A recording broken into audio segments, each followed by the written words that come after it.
Hello, lovelies. So today I want to talk to you about what the eccentric portion of your movement is. Now, there's three different portions of your movement. There's concentric, there's the isometric hold portion of your movement, and then there's the eccentric. So the eccentric is one of the most important parts of your movement, okay? So whenever you're thinking about progressive overload, which is probably a term that you've heard a lot, we should be thinking also about eccentrics as part of the contributing factors to the progressive overload. Okay, so what the eccentric portion is the lengthening portion of your movement. So what does that mean? It means when we think about a bicep curl, for example, we have the concentric, right, which is the contraction. This is our bicep. This is the shortening portion of the movement.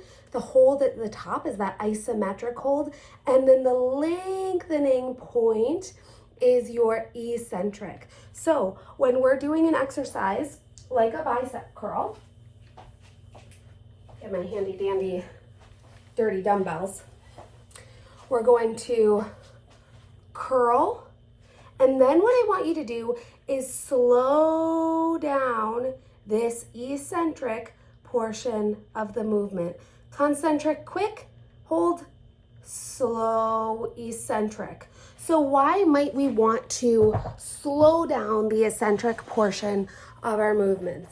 So the reason why we would want to slow that down is if, for example, we're working out at home and we don't have a heavier weight.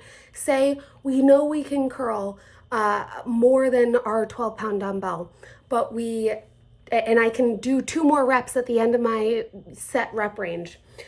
So what I want you to do is slow down that eccentric. So there's a huge correlation between muscle growth and development and slowing down that eccentric portion.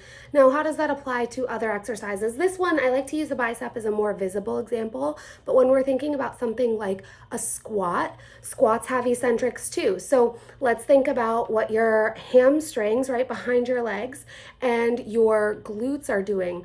The lengthening portion, which is the eccentric versus the concentric, the lengthening portion, the eccentric form of the movement is on your way down, right? So with the bicep curl, it happens to be up, but when you're going down, we slow down our way down, quick up, right? So you can't see me squatting, but if I'm doing a box squat, slow onto my chair, and then quick up. So the concentric portion feels harder, and it is harder. That's why it's easier to slow down your eccentric. But there's so many reasons to do it, and I really want you to give it a try, especially, again, if you're working out from home or if you feel like you can't really add another rep and you feel like you can't really add weight, then go ahead and slow down your movement a little bit. You can add a 1-second pause into the isometric portion of your movement. I'm not so worried about the concentric. If you feel like you can go rapid fire on the concentric, then you probably should be upping your weight. But otherwise, think about slowing down the rest of your movements. I hope that helped.